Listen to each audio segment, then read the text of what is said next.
These people, they used the teachings of Muhammad ibn Abdul Wahhab in order to basically conquer territory.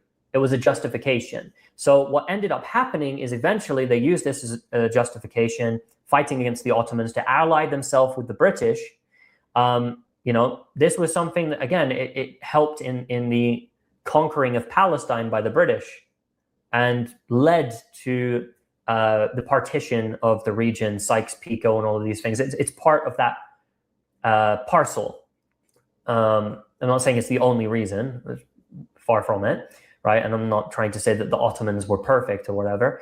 That's far from it. But historically speaking, this ideology was used in order to justify expansionism, justify allying yourself with the West, justifying seizing power and killing people who are fellow Muslims inside of the region.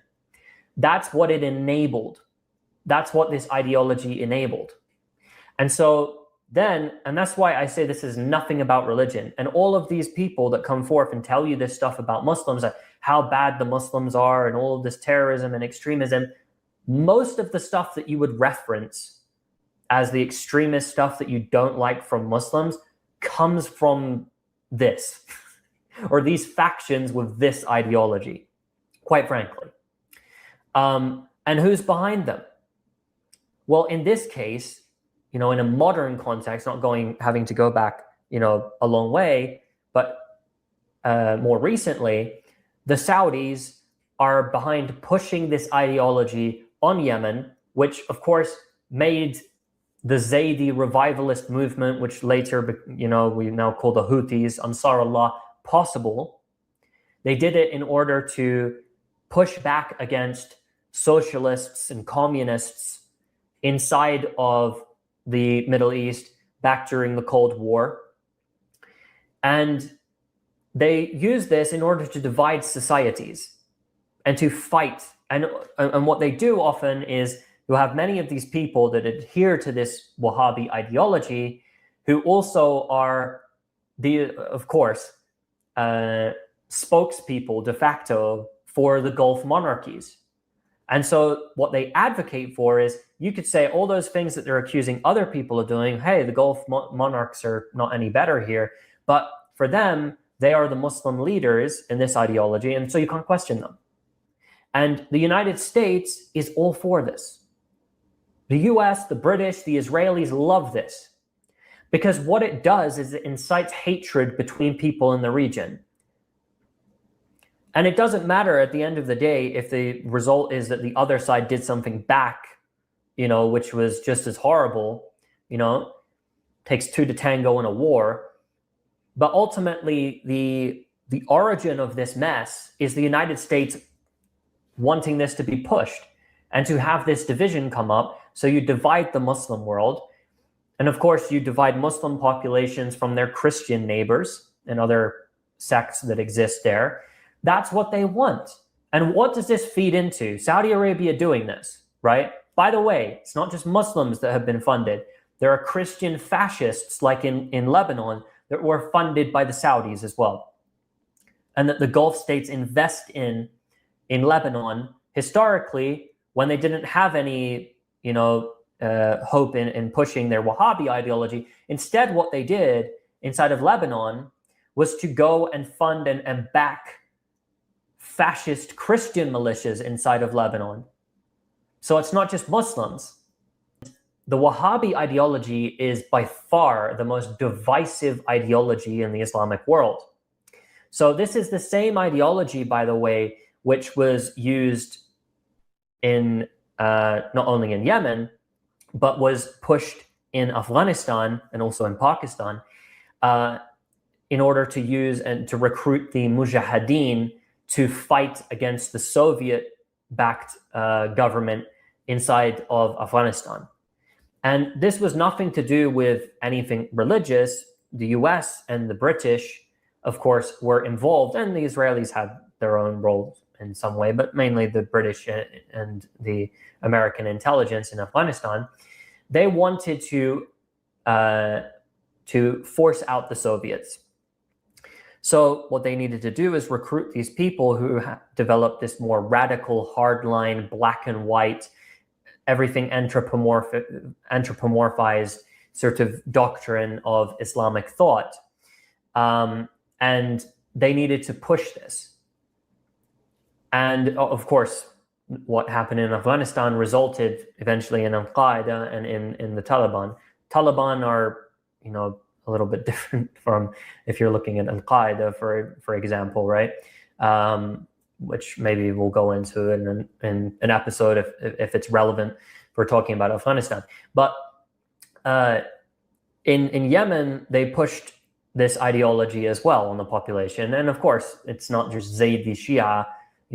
There's the majority of the population are Sunni in the entirety of the country. They didn't just push it in the north, though, against the Shia. They pushed it before as well, this ideology, and they invested a lot of money into institutions to indoctrinate people in South Yemen. In specific, between, I think, 1970 to 1990 was the People's Republic of South Yemen. And for people who don't know, the People's Republic of South Yemen was the only ever Marxist-Leninist state in the Middle East. So that represented, of course, a threat to the United States. They didn't like that. And of course, the Gulf didn't like that as well. But this is why the Saudis invested in trying to recruit people into this Wahhabi mentality. And again, with the Wahhabi mentality, it disregards often much of the scholarship, or nitpicks from that scholarship if it does cite it, throughout the 1400 years of Islam. So, well, the vast majority of Islamic history neglects or rejects a lot of the notions that they promote. They simply will find an issue, depending upon what the political climate is at that time.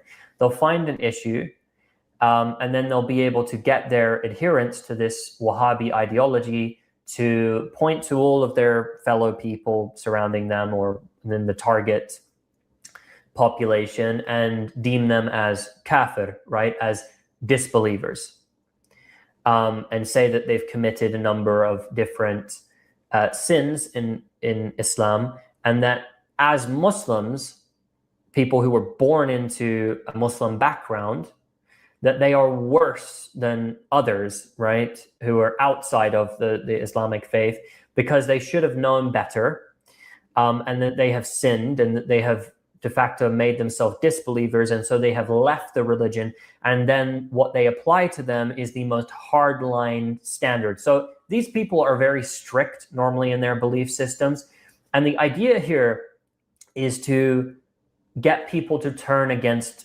movements and governments that are fighting against the United States, that are pushing back against the United States. If those are governments or movements that in the past had aligned themselves with the Soviet Union, then we need to fight them because they're disbelievers and the communists, blah, blah, blah, right? Or in this current day and age, the Shia and their horrible Shia, expansionism, and Iran and their fire worshippers and all sorts of stuff that they use.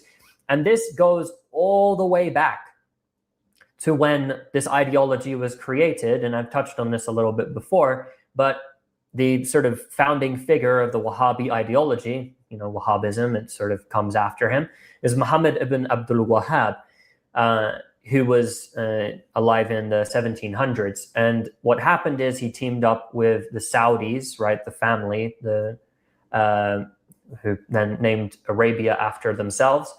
And they used this ideology, which at the time what they did is they picked practices of the local Muslims that were in what's now Saudi Arabia, right? In Mecca and Medina, in the entire area. They took over what's called Najd, the Najd region in what's now Saudi Arabia. And the ideology they used to justify their violence was that these people were basically committing idol worship.